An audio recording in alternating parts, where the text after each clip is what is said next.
I'd like to introduce, please, Clare Gardiner Barnes. And Clare's the Deputy Secretary for Freight Strategy and Planning Division, overseeing policy, safety, planning and regulation. So Clare will be describing the work of Transport for New South Wales to deliver walking and cycling as part of an integrated transport system. So great, thanks for coming. Thank you very much. Yep, all good, thank you. Good morning, everybody. It's lovely to be here. Can I begin by recognising the Gadigal people from the Aurora Nation and any elders past and present who are here this morning.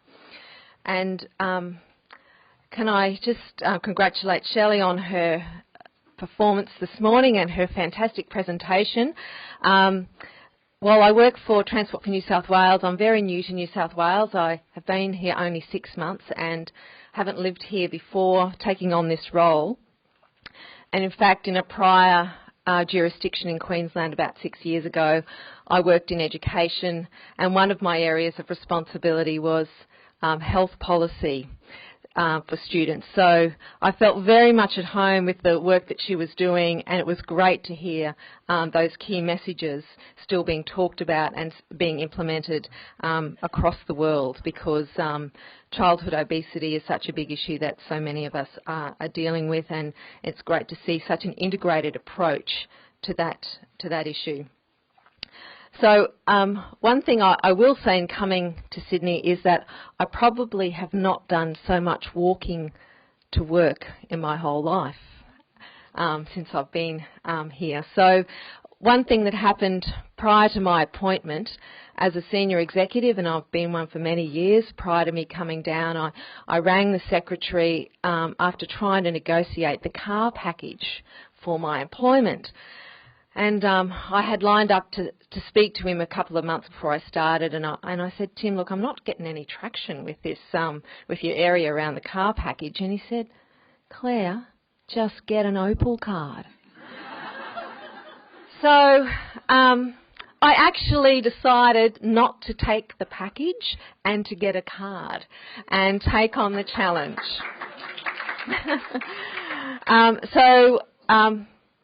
My husband's now joined me and he's bought a car with him, but I did have several months in Sydney on my own without a car, and relied on public transport, taxis and lots of walking, and I bought a new bike within a few weeks of being down here, so did a lot of cycling.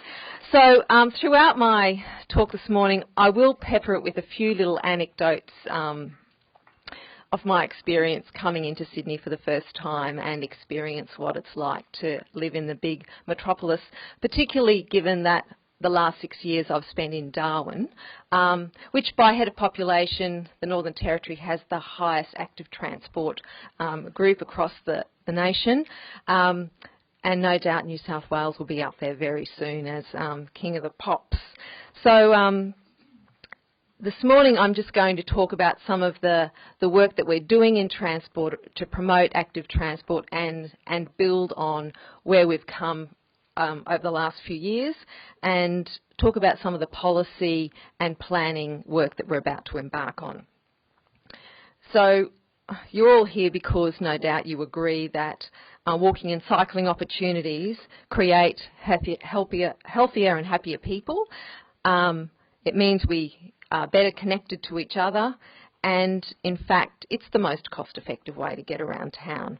So I have enjoyed my opportunity to get to know Sydney on foot. Almost all of the public transport journeys include some form of walking as a way of accessing trains, buses, ferries and light rails, and most car trips, of course, also end with walking. So in Sydney, in the Greater Sydney area, our customers of public transport take more than 2.3 billion walking trips each year. And we want to make our neighbourhoods and suburbs and pedestrian-friendly places and get more people walking, especially for short trips.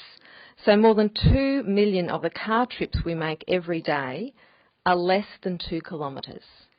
Our aim is to convert a large portion of these trips from car to foot, with programs to get people walking more and better connected walking routes, with improved street crossings and other walking infrastructure, particularly in our really congested areas. And I have to say that I'm still very much getting used to the Sydney congestion.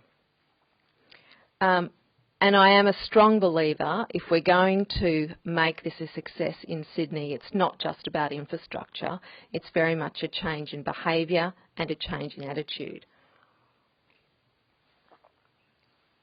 So according to our annual Sydney cycling survey, cycling is more popular than you'd expect, with 4 in 10 people having ridden a bike in the Greater Sydney area in the past year. Across the state, an estimated 2.7 million ride a bike at least once a year, and that's more than the population of Darwin, Perth and Adelaide. We also aim to double the number of cycling trips in metropolitan Sydney and further grow cycling for all trips in New South Wales, particularly in urban centres, with programs and projects purposed to connect these cycle networks and encourage much better use of the network. So a couple of weeks into cycling across Sydney, I guess one of the key frustrations for me in trying to navigate the bikeways is the lack of connectivity between those bikeways, and there's a number of programs that we've got in place to try and address that. But also as a mother of 4 boys, a stepmother of 2 and a mother of 2, adult boys now, I'm very conscious that if we're going to get kids and young people cycling and walking to their sporting events and reducing some of the drop-off for parents, then safety's got to be a major consideration. About 70% of our customers have told us that they'd like to walk or cycle for more transport and would do so if it was safer and easier for them. So safety has got to be a real priority for how we move forward. On average, 11 pedal cyclist fatalities there are every year. Also on average, 1,500 serious injuries every year. And that number is rising, increasing from 1,400 in 2011 to more than 1,800 last year.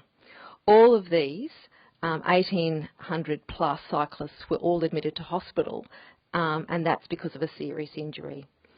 Pedestrian fatalities also rose to 61 in 2015, and another 15 have already been killed this year.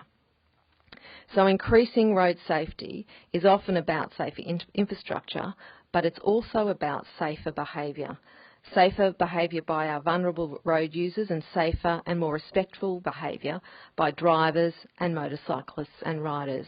And I have to say, I have caught many cabs since arriving in Sydney, and I've been in cabs a number of times where there's been really inappropriate behaviour towards cyclists. So it is something that is a cultural issue that needs to be addressed.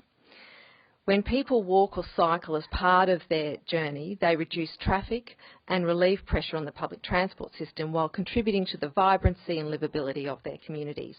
Walking and cycling infrastructure offers a good return on investment, delivers greater transport benefits and is actually quite modest in the budget compared to some of the major public transport projects we've got on the boil at the moment.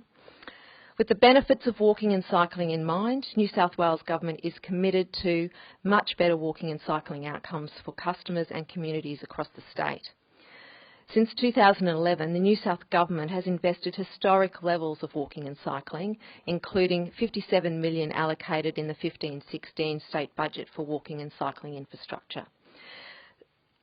Major projects like the Nepean River Green Bridge are in addition to this. Government's ongoing walking and cycling programs are providing better infrastructure to deliver connected walking and cycling networks, promotions that encourage community to participate in walking and cycling, and partnerships to promote active and integrated transport. This work is underpinned by an understanding of who's walking and cycling and what's important to them, what they want. So we've asked our customers what factors would be the most important to persuade them to walk further and more often. And they've told us there's basically 4 broad categories: more direct routes to destinations, including well-connected footpaths to public transport, safety and personal security measures, including enforcement of road rules, lower speed limits in busy areas and pedestrian-friendly, safe infrastructure, promotion of physical and mental health and social benefits of walking, and finally, better supporting facilities, including shade or rain cover at interchanges and better signage. So just prior to coming in this morning, I was told there's an interesting fact for people in Sydney's CBD that for every year, they wait around at traffic lights for about 3 days. So look, I'm pleased to say that I've actually found a way to walk home from work. So my base is at Central Station, just in Lee Street, and I've found a pleasant walk home that takes me about 40 minutes crossing one road. So that's a pretty amazing thing, but because of the goods line that's been built and the lovely walk along Darling Harbour around to through Barangaroo and to Walsh Bay, I'm home having a lovely waterside walk. So I get there's a lot more people in Sydney who'd like to have that experience walking to and from work. We also spoke to our customers about how to get them to ride more often. So they mentioned similar factors to the walking customers. Cyclists like to place greatest value on high-quality direct cycling routes that are separated from other road users. It's also important to be more responsible for sharing paths, increasing driver awareness of bicycle road rules, and for some cyclist customers, supporting facilities were a key factor, like street lighting and improved cycle parking, etc. We shape our walking and cycling initiatives around what customers value, and that's really the basis of how the Transport for New South Wales is framing all of its new policy and planning and how we deliver services at the moment. So the customer is at the centre of everything we do, and that's the lens that we put through all of our decision making. We focus our investment where it's likely to have the greatest impact by connecting busy centres and interchanges through walking and cycling infrastructure programs. We're promoting the use of existing infrastructure, especially for short trips, with initiatives such as trip planning, wayfinding and travel behaviour change. And we're working collaboratively with partners, including important partners like local councils, to integrate walking and cycling into community strategy plans for their vision for the future. Where it's possible, we provide dedicated infrastructure and separated cycle paths, but these aren't the only answers. Improving cycle safety is about mutual respect on our roads and responsible behaviour. And I think, you know, after having a number of months in Sydney, I think it would do everyone a lot of good when they get behind the wheel of a car or even on their bike to just take a chill pill. In Darwin, we often went over to Bali for holidays, and for those of you who've driven around Bali, it's pretty crazy. But the Balinese somehow have this amazing way to keep calm in that crazy traffic environment, and I think Australians could learn a lot about how to calm themselves. A lot of our accidents, I think, are caused by the increased pressure we put on ourselves and the stress that we carry when we get behind the wheel. So taking a deep breath and calming ourselves down, I think will have some really positive outcomes for safety. We've introduced minimum passing distance rules just recently, so drivers can give cyclists more space on the road and when they pass them, and that's been accompanied by a major campaign to assist road users to share the road safely and respectfully under the Go Together theme. As part of the cycling package, we've also increased penalties significantly for a small number of high-risk category offences, such as not wearing helmets, proceeding through red lights. And this idea is really about keeping cycle riders' safety and providing a deterrent for high-risk behaviours. We've kicked off a major program to increase pedestrian protection at traffic lights. Lower speed limits are being rolled out with many more 40-kilometre speed lanes in the CBD from April this year. We're also ensuring that walking and cycling needs are considered as part of the development of all new transport-funded infrastructure programs in New South Wales. The new bus rapid transit service will improve public transport services in the Northern Beaches to the CBD, and as part of that project will provide customers with integrated pedestrian and bicycle links to commuter car parks and beeline shops. WestConnex is Australia's largest integrated transport urban revitalisation project. It will substantially change the traffic environment along Parramatta Road and enable Parramatta Urban Transformation Program. The project will include the investment of 14 kilometres of new and improved pedestrian cycle paths linking St Peters, Alexandria and Mascot. Sydney Metro will deliver more trains and faster services for customers across the network. It will increase the number of trains entering the CBD from 120 to about 200 in our busiest hour, and that's an extra 100,000 train customers an hour in the peak, which of course means a lot more pedestrians. We will change the way people move around our city, reducing congestion and enabling housing and employment growth along the vital global economic corridor to the west to Bankstown. Design principles for the Sydney Metro project are focusing on providing high quality experience for customers and delivering built elements that contribute to good public access spaces, including direct, equitable, safe and convenient connections between transport modes, including active modes, and integration with adjacent land use. Right now in New South Wales, there's about 3,670 kilometres of off-road cycling paths and 4,920 kilometres of on-road bicycle lanes, road shoulders and designated local bicycle routes managed by councils. In 15-16, walking and cycling programs are currently assisting in the design and delivery of more than 130 pedestrian crossings, about 34 kilometres of on-road cycleways and 74 kilometres of off-road cycle paths across New South Wales.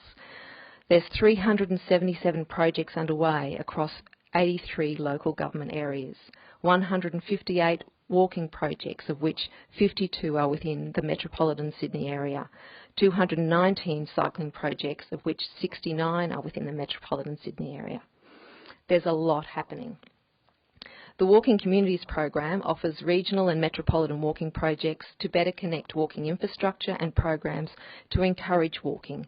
There's a mix of 50-50 partnership funding with local councils and 100% funding for New South Wales government priorities. The Connected Centres cycling program provides 50-50 partnership funding to local councils to connect and develop new local cycle infrastructure and programs to encourage cycling. And this is complemented by government's commitment to fully fund the delivery of strategic cycleways in the metropolitan area and cycleways on state-owned assets in regional New South Wales through our Priority Cycleways program. The New South Wales Government will continue to deliver a record number of new cycleways and walkways, upgrading year on year. Between 10-11 and 14-15, the walking and cycling programs deliver more than $180 million worth of new cycleways and walking upgrades. That's $72 million more than the previous 5 years. Cycling Towns. For the first time, the New South Wales Government is delivering a specific program for cycling infrastructure in regional centres. The Cycling Towns program is actioned under our regional transport plans. The aim of the program is to rapidly increase cycle mode share by focusing on the delivery of cycle infrastructure and encourage bike riding in regional centres. Cycling Towns participants between New South Wales Government and local councils require strong commitments from local government to maintain infrastructure and carry out promotional activities. Successful cycling towns must demonstrate strong cycling catchment in terms of connecting people to major destinations. Forster and Tuncurry is one of the cycle towns. Over the last 6 months, we've already seen significant improvements in the cycling network within Forster Tuncurry. New wayfinding messaging, maps are all showing visitors and locals how easy it is to get around the town and use the bike network. But more planning, instruction and construction is underway. Infrastructure is only part of the picture walking and encouraging people to cycle is a huge part of the challenge.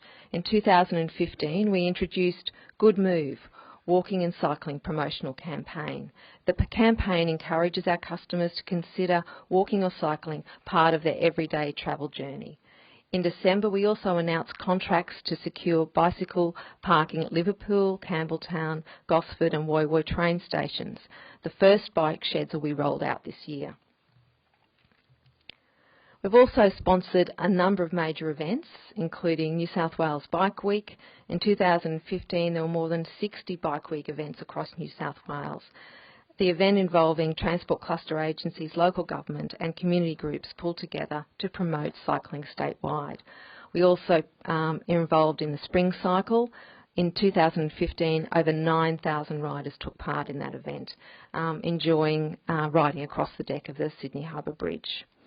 And we've also very much involved in walking events, a range of walking events across Sydney's bridges and the National Walk to Work Day. In the CBD, for those of you who've been around for the last few months, you would have seen with 90% of all trips in the CBD on foot, we've invested in the pink people and the pink shirts all around town. And this is to help customers navigate their way around the city as we've introduced the closure of George Street.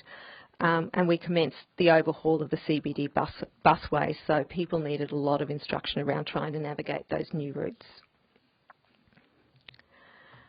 So working together is a key part of how we do our business. We're working very closely with the Department of Health, with the Department of Lands and Planning. We recently discussed with Health and ways we could share data and research around understanding customer satisfaction and changing behaviours. We're keen to continue our work with the Western Suburbs Diabetes Prevention Alliance, and our focus is very much on reducing obesity. And this is particularly one of the Premier's priorities. We work with interstate departments, National Cycling Strategy and the Australian Cycling Council. So what's next? We're about to consult on a new active transport policy, and for those of you who are interested, I would encourage you to engage with Transport for New South Wales as we develop that policy and finalise it and consult with interest groups. It's a really important policy that will really outline the foundation for how we develop, fund and prioritise cycleways and walkways into the future. We're also about to refresh our long-term master plan, and we want to use a very different approach to engage professionals, members of the public, to ensure that we get the new plan very much focused on best practice, evidence-based, and what customers want from their transport system.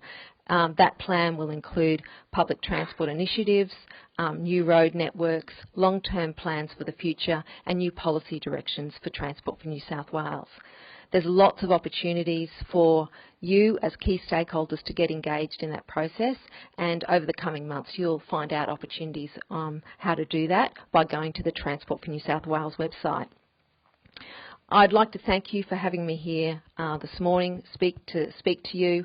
I hope you felt my presentation was informative, and I look forward very much to working with you all in the future to ensure much better active transport for New South Wales. I was just noting that you're working on a new walking and cycling strategy. How does that relate to the existing Sydney cycling future and Sydney's walking future? Is this a New South Wales-wide strategy? Is that the difference, or is it just a refresh of the current walking and cycling strategies?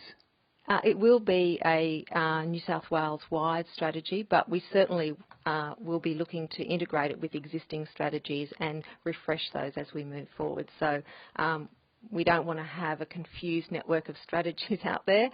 We want to have a simple message, so it's an opportunity to refresh those strategies that are already in place. Okay, then I think the lady here had a question. Hi, thank you for your presentation. Davina Knox from the Green Building Council. I work with the Green Star Communities rating tool, which looks to look at the sustainability attributes of large-scale master plan development, and active living and active transport is very much part of what we're encouraging developers to put in. But one of the obstacles that we come across quite regularly, and I find it interesting because you mentioned it to a point in your presentation, is about the uptake by local authorities of facilities and the maintenance and ongoing upkeep of them once they've been put in, as an impediment to them putting in the level and scale and type of facilities that they'd like to put in, because they're getting pushback basically from local authorities that they're not prepared to take them on when they hand them over. And I know you've mentioned that, and you specifically said there needs to be a lot of buy-in from local councils. So how are they going to be able to cope with that? Yeah, I guess one of the key things in financing transport infrastructure is whole-of-life costs.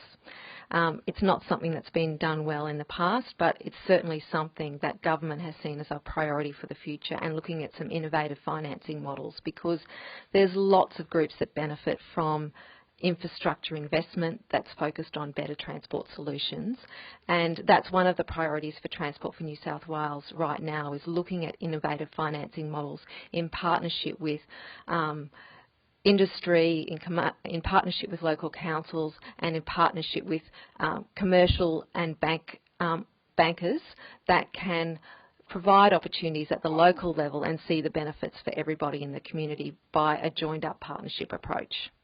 So I get there's more work to be done in that space, and hopefully over the next few years we'll demonstrate some innovative ways of financing some real key local infrastructure that communities really value.